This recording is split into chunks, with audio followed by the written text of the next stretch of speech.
Have you ever found yourself standing in the middle of a room with absolutely no memory of why you came in?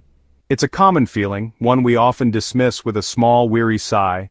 Or perhaps you've sat at your kitchen table struggling to start that one simple task. It's hard not to let those words seep into your own understanding of who you are. You might have looked at the clutter and thought, this is just how I am. The guilt that comes with forgetting a birthday, misplacing your keys can be overwhelming. Deep down, a quiet, persistent question may have echoed in your mind. What is wrong with me? This comparison can create a profound sense of isolation, a feeling that you are somehow fundamentally different from everyone else. Here is a surprising truth that no one may have ever shared with you. What you have been blaming yourself for might not be your fault at all. It is possible that you have been living with ADHD, and yes, you can have it even at 60, 70, or older. It's a quiet struggle with focus, motivation, and organization. A late ADHD diagnosis is like someone finally untying the knot. This isn't an excuse, it's an explanation and the first step toward self-compassion. It's a key that can unlock a new way of understanding your past and navigating your future. As we age, it's natural to experience some changes in our memory and thinking.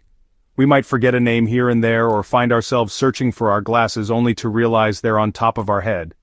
These are often referred to as senior moments, and they are a normal part of the aging process for many. However, the challenges associated with ADHD are fundamentally different. They are not new developments that appear in your 60s or 70s. Instead, they are part of a lifelong pattern that has likely been present since childhood, even if it was never recognized or was mistaken for something else. ADHD does not suddenly develop in later life, and it does not simply disappear with age. It is a condition related to the very wiring of your brain. Think of it less as a sign of decline and more as a different operating system. If you have lived your whole life with this unique wiring, you have probably developed incredible coping mechanisms to compensate. You might be highly creative, an excellent problem solver in a crisis, or deeply empathetic to others. These are strengths that often grow alongside the challenges. But now, as you get older, some of those coping strategies might not be working as well as they used to, making the underlying ADHD traits more noticeable. Getting a diagnosis of ADHD after 60 does not mean you are broken or that something is wrong with you. It simply means that your brain works differently, and it has worked differently your entire life. It regulates crucial functions like attention, emotional response motivation, and memory in its own unique way. This is not a matter of intelligence or effort. You can be brilliant and still struggle to start a task. You can be incredibly hardworking and still feel overwhelmed by clutter. Understanding this distinction is vital. It shifts the focus from self-criticism to self-awareness, from shame to strategy. This is a crucial point to grasp. What you are experiencing is not just a symptom of getting older. While some age-related cognitive changes might overlap or even interact with ADHD symptoms, the core issue is different. The persistent difficulty with organization, the tendency to lose things, the feeling of being mentally restless, even when you're physically still, these are not failures of aging. They are the consistent, lifelong traits of a brain with ADHD. By separating the two, you can begin to address the right problem with the right tools, and finally give yourself the grace and understanding you have always deserved. It's easy to attribute forgotten keys to getting older, but it's important to look at the bigger picture of your life. Think back to your younger years. Were you the bright student who couldn't turn in homework on time? These aren't memories of aging, they're footprints of a lifelong pattern. This pattern is the key distinction between ADHD and typical age-related cognitive decline. You may have just become an expert at masking it. Recognizing this lifelong thread is about validating your experience and understanding that this isn't a new problem. If ADHD has been with you your entire life, you might be wondering why it seems so much more prominent now. Why, after decades of managing, does it suddenly feel like the dam is breaking? There are several reasons for this, often just the natural result of major life changes that come with getting older. For many, retirement is a significant turning point. Once that external structure is gone, the underlying challenges with self-regulation, motivation, and time management can become much more apparent. The mental fatigue can set in faster, making it harder to push through distractions or organize your thoughts. It's not that your ADHD has gotten worse, it's that your capacity to manage it with sheer effort and willpower has lessened. Senior moments are brief, occasional lapses, like forgetting your glasses, but ADHD is a lifelong pattern of challenges with organization, memory, and planning. With age, You might forget a name and remember it later. With ADHD, you may never have had a reliable system for names or keys in the first place.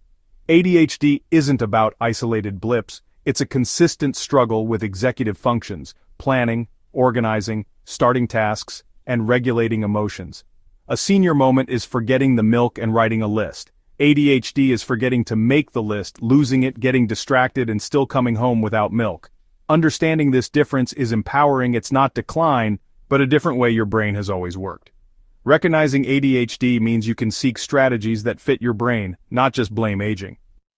ADHD isn't a lack of intelligence. It's a difference in how your brain organizes and manages tasks. Imagine your brain as an orchestra. Executive functions are the conductor, keeping everything in sync.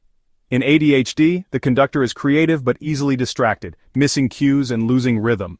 You have all the skills and knowledge, but coordinating them is a challenge. This is why planning, sequencing, and starting tasks can feel overwhelming, even if you know exactly what to do. Realizing this helps you appreciate the invisible effort you put in every day. ADHD isn't about not being able to focus. It's about not being able to control what you focus on. Sometimes your attention is scattered. Other times, you hyper-focus on something fascinating and lose track of everything else. The real challenge is directing your attention to less interesting but necessary tasks.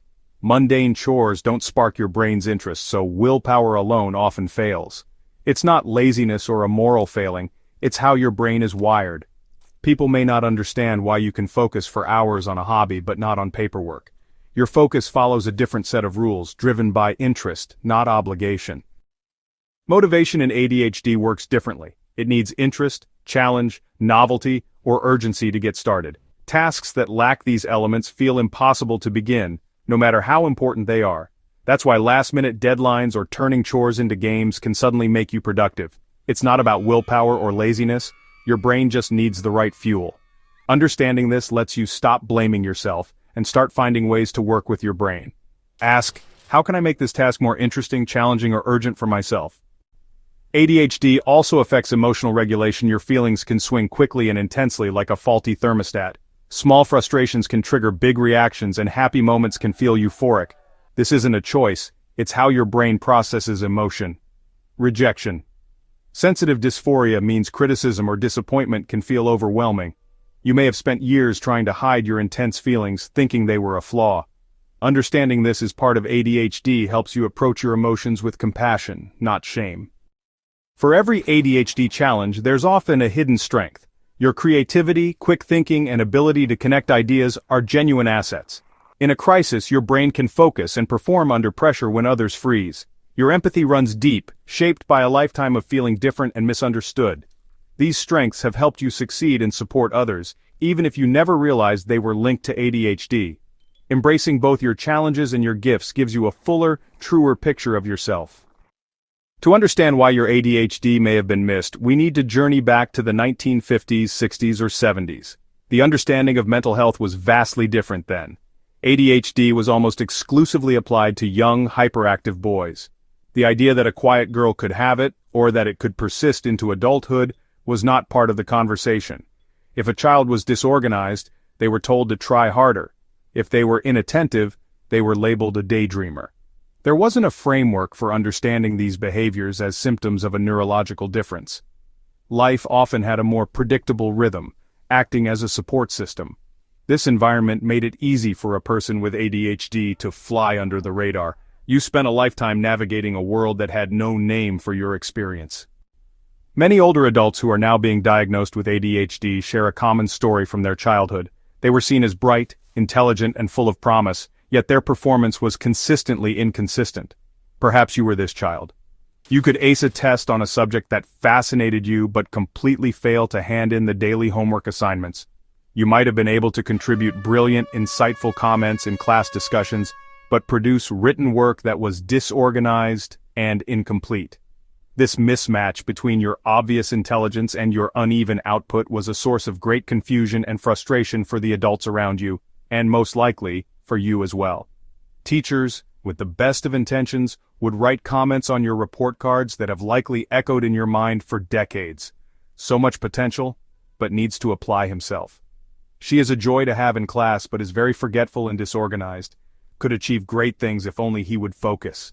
These statements, meant to be encouraging, often carried an implicit message of blame. They suggested that your struggles were a matter of choice, a failure of effort. No one considered that your brain was simply not equipped to handle the mundane, repetitive, and organizationally demanding aspects of schoolwork, no matter how hard you tried. This pattern was especially common for girls. A young girl with inattentive ADHD was far less likely to be disruptive than a hyperactive boy. She might have been the quiet daydreamer staring out the window, her mind a million miles away. Because she wasn't causing trouble, her inattention was often overlooked or misinterpreted as shyness, a lack of interest, or even a lack of intelligence, despite other evidence to the contrary.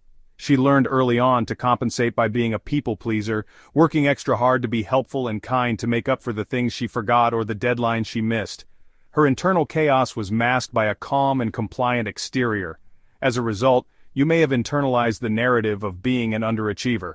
You saw your own potential, you felt the spark of your intelligence, but you couldn't seem to make it translate into consistent real-world results in the ways that were measured and valued. This created a painful gap between who you knew you could be and who you appeared to be on paper. You may have concluded that you were just not as smart as everyone thought, or that you were fundamentally lazy. The truth that you were battling an invisible neurological condition was an option that was never presented to you. The label of potential can feel like a heavy coat. For someone with undiagnosed ADHD, it often becomes a mask hiding a daily struggle. This creates pressure to meet expectations that your brain makes difficult. This mask is crafted from humor, intense work ethic, and apologies. Over the years, this mask fuses with your identity. These labels are incomplete, describing only the outside view. The tragedy is believing this mask is your true face. ADHD diagnosis in later life allows you to take the mask off. While the world saw a person who was perhaps a bit forgetful or disorganized, it remained completely unaware of the invisible storm that was raging inside your mind. This internal experience of ADHD is one of the hardest aspects to explain to those who have not lived it. It's really a constant state of mental noise, a feeling of having a browser with 100 tabs open at once, all playing different sounds. While you were trying to listen to a conversation, your mind might have been simultaneously composing a grocery list, replaying a past mistake, worrying about a future appointment, and, well, noticing a bird outside the window. This inner turmoil is not just distracting, it is profoundly draining.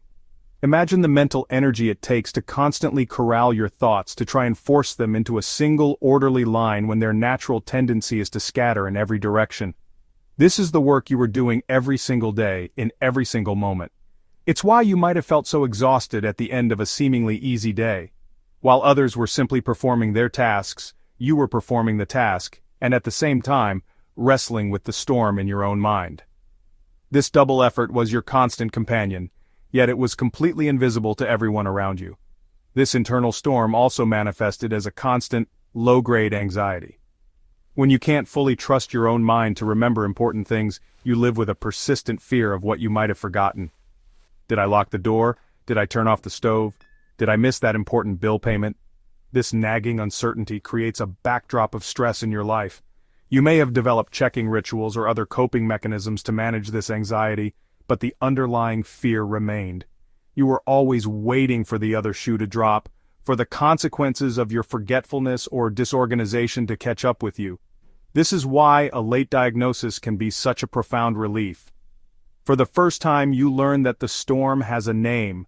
You are not weak, crazy, or inadequate for feeling this way. You are a person with a neurological condition that creates this internal experience. It validates the exhaustion you have felt your entire life. It gives you a language to describe your inner world to yourself and, if you choose, to others. It is the moment when the invisible becomes visible, and the unnamed battle finally gets its name, which is the first step toward finding a sense of peace and control. When you were younger, you wondered what was wrong, watching peers navigate life with ease. After years of feeling short, the questioning faded. You stopped asking, internalizing labels like lazy or a procrastinator. You stopped asking because the answer was painful. Now, a new answer appears. An ADHD diagnosis reopens that question, revealing your brain is wired differently. The question you stopped asking has finally found its true answer. Just as life changes, so does ADHD. The ADHD you experience in your later years differs from your younger years.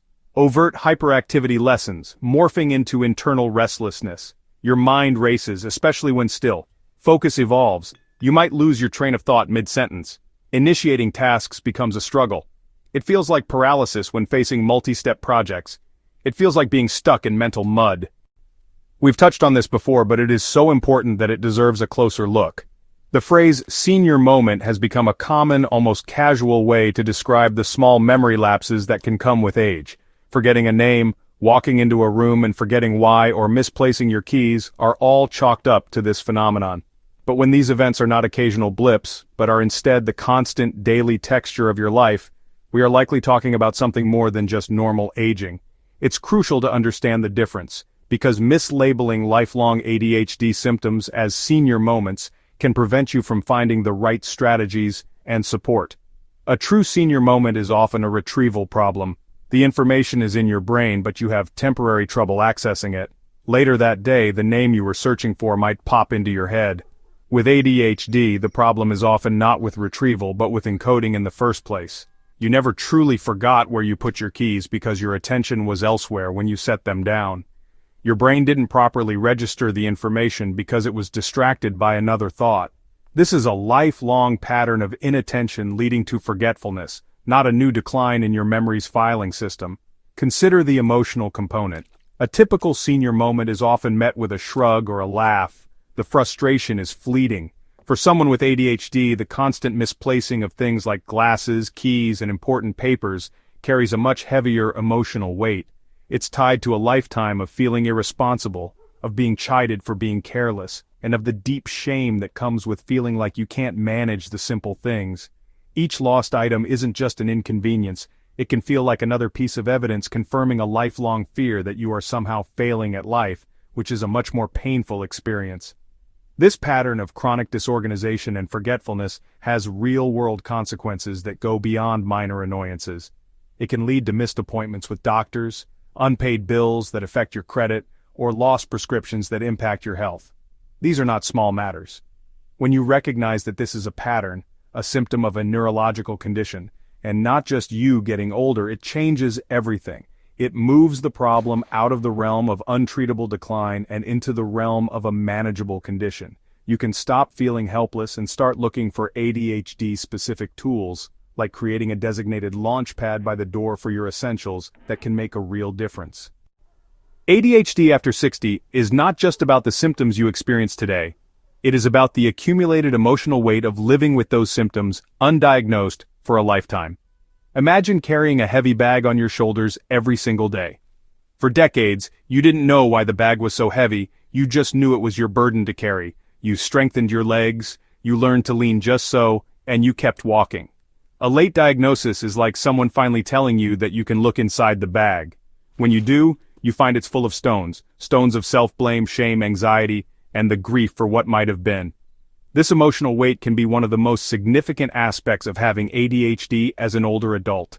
You may have gone through multiple jobs, not because you were incapable, but because the boredom or the demand for detailed repetitive work became unbearable for your ADHD brain. You might have struggled with managing your finances not because you were irresponsible, but because the task of budgeting and paying bills on time was monumentally difficult.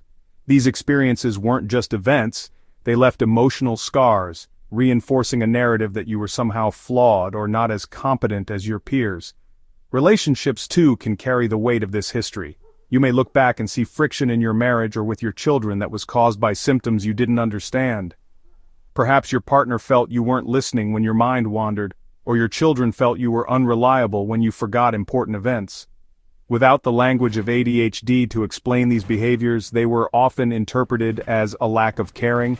This misunderstanding can create deep wounds that persist for years. The emotional work of a late diagnosis often involves revisiting these memories with a new sense of compassion, both for yourself and for those who were also navigating the confusion with you. Most deeply, you have likely been incredibly hard on yourself for years. You became your own harshest critic, the voice in your head constantly reminding you of your shortcomings. This internal critic doesn't simply vanish with a diagnosis. Decades of self-blame have created deep grooves in your thinking. Acknowledging this emotional weight is the first step toward setting the bag down. It is about learning to forgive yourself for all the years you didn't know, It's about understanding that you were doing the best you could with the brain you have, and that your resilience in carrying that weight for so long is a testament to your incredible strength. Retirement is often pictured as a golden era of relaxation and freedom, a well-deserved reward after a lifetime of work. For many, it is exactly that. But for an older adult with ADHD, this major life transition can be a double-edged sword, presenting a unique set of challenges alongside unexpected strengths. The most significant challenge, as we've noted, is the loss of external structure. The daily routine of going to work, the deadlines set by a boss, and the accountability to colleagues all served as an external scaffold that helped manage your ADHD symptoms, whether you realized it or not. When that scaffolding is suddenly removed, it can feel like you are in freefall. The unstructured days can feel vast and overwhelming. Without a clear plan, the ADHD brain can struggle to initiate tasks, leading to long periods of inactivity, which can then spiral into feelings of guilt and worthlessness. This is often misinterpreted as depression, but it can be a direct result of an understimulated ADHD brain. The freedom that is meant to be liberating can feel paralyzing, making it difficult to engage in the very hobbies and activities you were looking forward to for years. Creating a new, simple routine becomes an essential act of self-care. However, retirement can also be a time when the strengths of the ADHD brain finally have a chance to shine brightly. Freed from the constraints of a job that may not have been a good fit, you now have the autonomy to pursue your true interests. The ADHD brain's love for novelty and deep curiosity can be a tremendous asset. This is the perfect time to dive headfirst into that hobby you've always dreamed of, whether it's learning to paint, tracing your family's genealogy, mastering a musical instrument, or planting an elaborate garden. Your capacity for hyperfocus can allow you to become completely absorbed and achieve a state of joyful flow that you rarely had time for before. Furthermore, the creative, out-of-the-box thinking that is characteristic of ADHD can find new purpose. You might become a brilliant problem solver in a community group, invent ingenious ways to entertain your grandchildren, or find a passion for volunteering that uses your empathetic nature and high energy. Retirement gives you the freedom to design a life that plays to your strengths rather than constantly battling your weaknesses. The key is to consciously build a life that provides the right amount of structure to feel grounded, while also leaving ample room for the spontaneity, creativity, and passion that make your ADHD brain so unique and powerful. Receiving an ADHD diagnosis later in life can bring grief, mourning missed opportunities, and strained relationships. Acknowledge this loss without judgment. Your story isn't over. A new chapter of self-understanding is beginning. Rewrite your narrative, replacing labels with kinder descriptions. Learn, experiment, and discover what works for you now. It is not too late to experience peace and build a meaningful life. Your diagnosis is a starting gate for an authentic journey on your own side. Managing ADHD involves weaving small, supportive habits into your days. A gentle, predictable routine is a powerful tool. The ADHD brain thrives when given a reliable external framework. Reduce decisions to conserve mental energy for what matters. Start each morning the same way. Establish an evening routine to wind down. Create routines around challenging tasks by anchoring them to a specific time. Keep routines simple and flexible. A routine is a trellis designed to support your growth. Routines provide consistency, freeing attention for joyful pursuits. It can bring calm to the inner storm. For a person with an ADHD brain, your physical environment actively impacts your mental state. Clutter can be distracting, but a calm, organized space can be profoundly calming. Think of your home as an ally.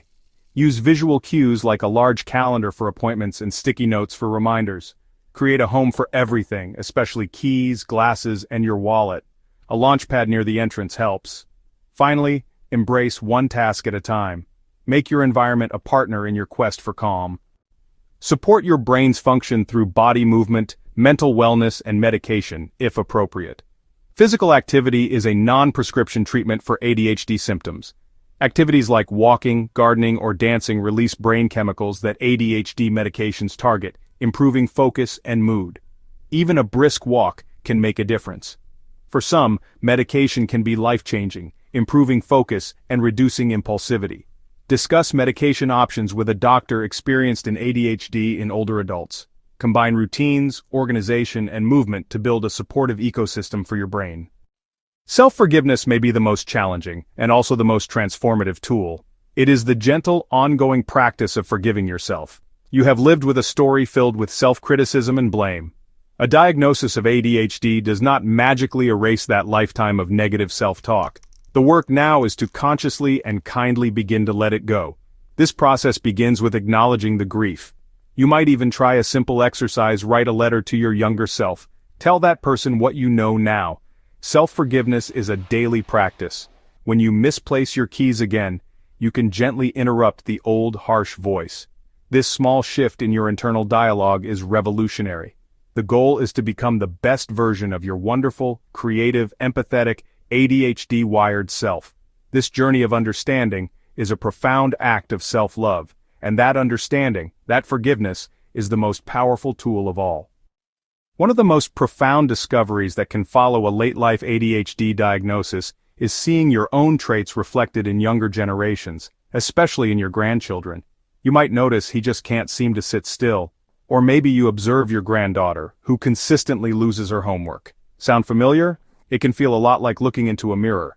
Because ADHD has a strong genetic component, it's very common for it to run in families.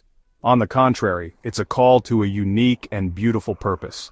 You have become a potential guide for a child who is just beginning their own journey. You understand that they're not trying to be difficult, they're trying to cope with a brain that works differently. You have the chance to be the person you needed when you were their age, the one who saw, who understood, and who did not judge. You are in a perfect position to become your grandchild's safe harbor. Your most important role is to offer them unconditional acceptance and reassurance. When they are overwhelmed, you can be the calm presence that reminds them their feelings are okay. Approach situations with empathy and a problem-solving mindset. Your home can become a sanctuary of structure and predictability for them. Most of all, you can be their champion, reminding them of their incredible strengths. Help them see that their differently wired brain is a source of incredible power and potential. By helping your grandchild, you are not just impacting one young life.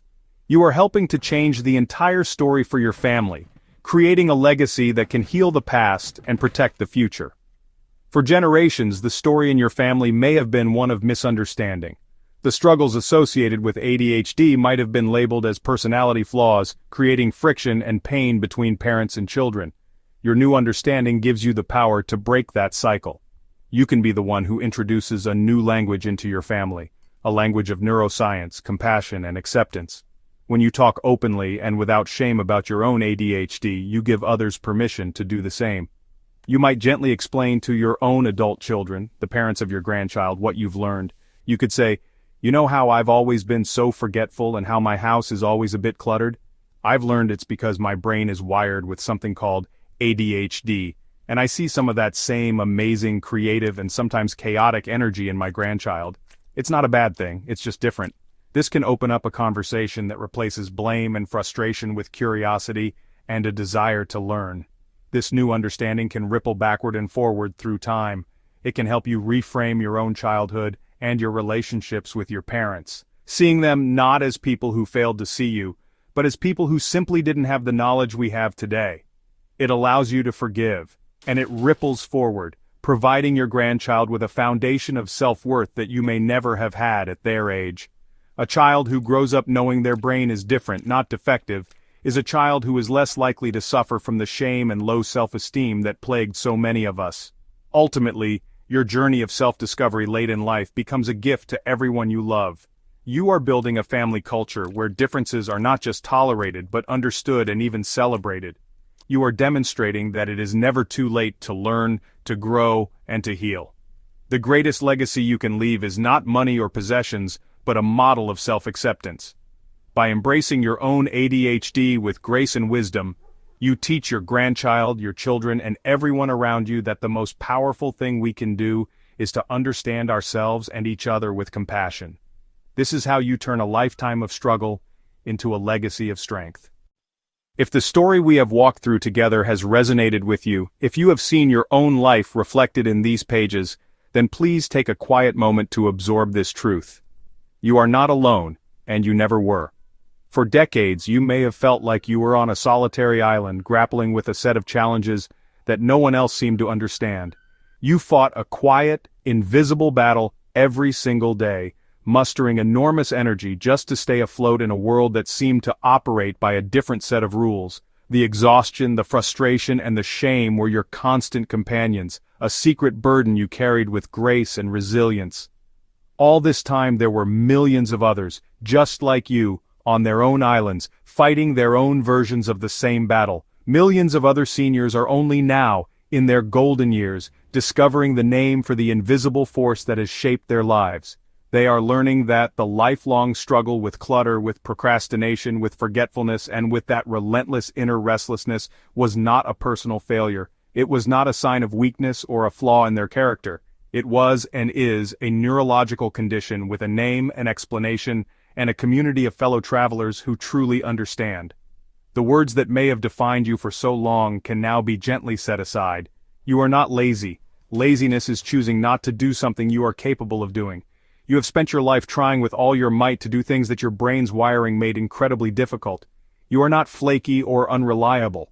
You have simply been living with a brain that struggles with time perception and working memory, making it hard to keep track of commitments despite your best intentions. You are not broken or defective. You are a person with a differently wired brain, a brain that possesses its own unique set of incredible strengths alongside its challenges.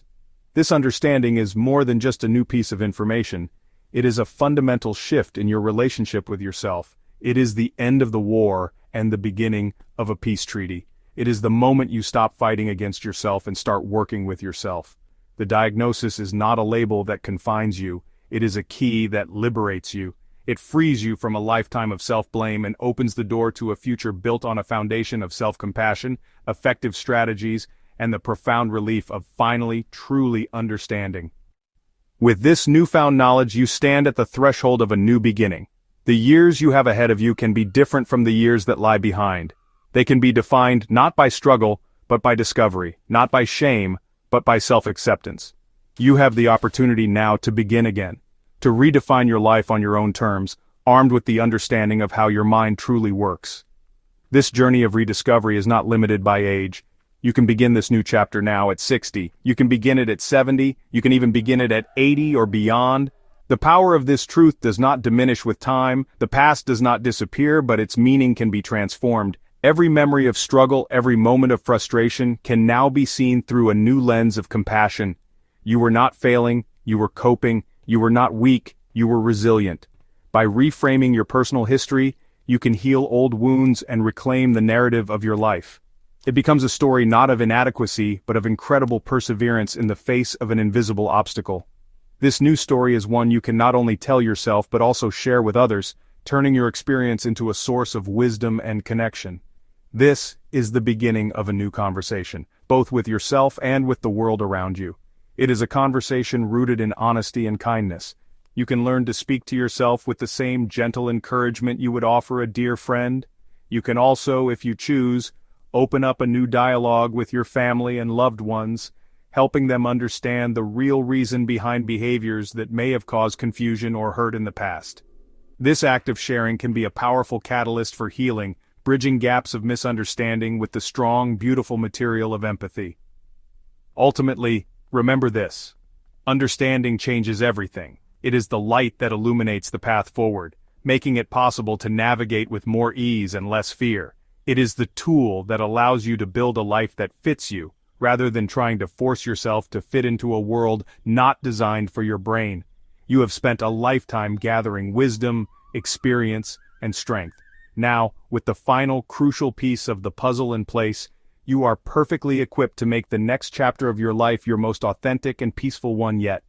Your journey is a testament to the fact that it is never, ever too late to come home to yourself.